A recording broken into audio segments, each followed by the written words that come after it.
واقعی عقلمند خواتین اس بیان کو سنیں گی تو وہ جو مسکنسپشن پیدا کیا جاتا ہے کہ جناب اسلام میں عورتوں کو آزادی نہیں ہے، جناب اسلام میں عورتوں کے لیے گھٹن ہے، اللہ اکبر، ذرا پہلے اسلام سے پہلے کے حالات پڑھو اور اس کے بعد اسلام کے آنے کے بعد عورتوں کو کیا شاندار مقام میرا دین دیتا ہے۔ اللہ کے نبی نے دا بیسٹ لوگوں کی جب مثال بیان کی، بہترین لوگوں کی مثال بیان کی، تو نبی پاک فرماتے ہیں، ترمذی کی حدیث ہے، سب سے بہتر وہ ہے جو اپنے اہل کے لیے بہتر ہو، یعنی اپنی فیملی کے لیے بہتر ہو۔ اور آقا فرماتے، سنو میں تم سب سے زیادہ اپنے اہل کے لیے بہتر ہوں۔ نبی پاک سب سے زیادہ اپنی فیملی کے لیے بہتر۔ نبی پاک علیہ الصلوۃ والسلام سے ایک شخص نے پوچھا، حضور شوہر پر بیوی کا کیا حق ہے؟ تو آپ نے فرمایا، جب وہ کھائے یعنی شوہر کھائے تو بیوی کو کھلائے، جب لباس پہنے اسے بھی پہنائے، اس کے چہرے پر نہ مارے، اسے بدصورت نہ کہے، اور اگر سمجھانے کے لیے اس سے علیحدگی کرنی پڑے تو گھر میں ہی علیحدگی کرے۔ اللہ اکبر۔ ایک بار حضرت عمر فاروق رضی اللہ عنہ کی بارگاہ میں، سنیے گا، بڑا دلچسپ واقعہ۔ سیدنا عمر فاروق کا کتنا بڑا نام ہے، آپ کے جلال کی،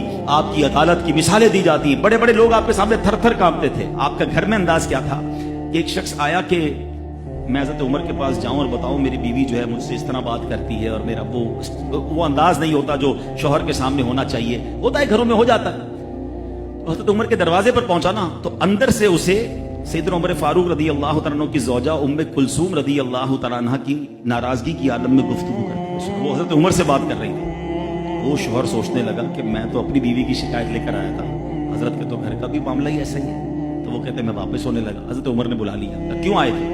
تو کہا کہ میں تو حضرت اپنی بیوی کی شکایت کرنے آیا تھا، مگر میں آپ کے دروازے پر آیا، آپ کا بھی معاملہ ہی ایسا ہی ہے، تو میں سمجھ گیا ہم دونوں ایک ہی معاملے میں ہی ہیں۔ اب حضرت عمر نے جو ان کی تربیت فرمائی نا، آپ نے فرمایا میری بیوی کے مجھ پر چند رائٹس ہیں، چند حقوق ہیں، مجھے اس سے چند فائدے حاصل ہوتے ہیں جس کی بنا پر میں اسے درگزر کرتا ہوں۔ پہلا یہ کہ یہ میرے لیے جہنم کی آڑ ہے، میرا دل اس کی وجہ سے حرام کاموں سے بچا رہتا ہے۔ نمبر دو، جب میں گھر سے نکل جاتا ہوں یہ میری خزانچی بن جاتی ہے، یعنی میرے مال کی نگہبان بن جاتی ہے، میری دھوبن بن جاتی ہے، میرے کپڑے دھوتی ہے، میرے بچے کی پرورش کرتی ہے، میرے لیے روٹیاں اور کھانے پکاتی ہے۔ تو وہ شخص کہتا ہے یہ سارے فائدے تو مجھے بھی اپنی بیوی سے حاصل ہیں، تو میں تو کبھی درگزر سے کام نہیں لیتا، وہ مجھے کہتی میں اسے لڑنا شروع کر دیتا ہوں۔ کہتا آج آپ کی بات سے نصیحت مل گئی، اب میں اپنی بیوی کی چھوٹی ماٹی باتوں کو میں بھی درگزر کرتا ہوں۔ کتنی پیاری بات بتائی، ہم وہ ساری باتیں بھول جاتے ہیں، ایک غلطی پر پکڑ لیتے ہیں، ایک غلطی پر ڈانٹتے، ہر غلطی پر جناب ایسا نہیں ہوتا، ہر غلطی کی سزا سزائے موت نہیں ہوتی ہے، ہم غلطیاں نہیں کرتے۔ اگر جس طرح ہم اپنی بیوی کو اور غلطی پر ڈانٹتے وہ ڈانٹنا شروع کرتے پھر کیا حال ہوگا؟